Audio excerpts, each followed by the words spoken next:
Taigi, netgi horoskopas, žalias žiedas,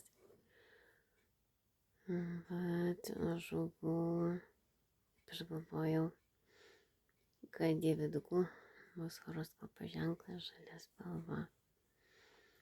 Va, ir aš nupirkau per Škaplierną katalikų bažnyčioj, dievidukam apsaugą horoskopinę.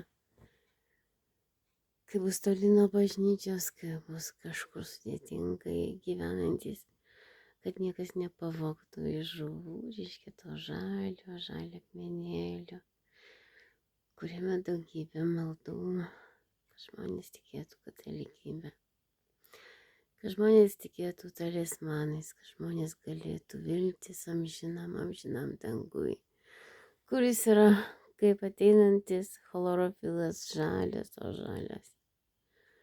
Naujausias atradimas žmonės, o geriamas chlorofilas.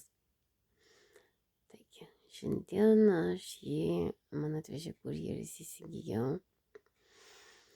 Reiškia 10 ml, tas mažas šaukščiukas, į 200 gramų stiklinės vandens išgeriu. O jausmas, tiesiog tave surakino toksai chlorofilas ir taip gerai išvalo, reiškia. Tai vat įsivaizduokit, atsirado naujas produktas nuo kirminų, vidurius išvalyti, tai yra chlorofilas geriamas.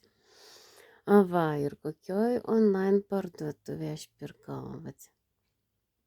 Tai prisiminsiu, alevisko.lt. Vat, bėkit, ieškokit. Tiesiog naujausia parduotuvė ir produktai neįtikėtini.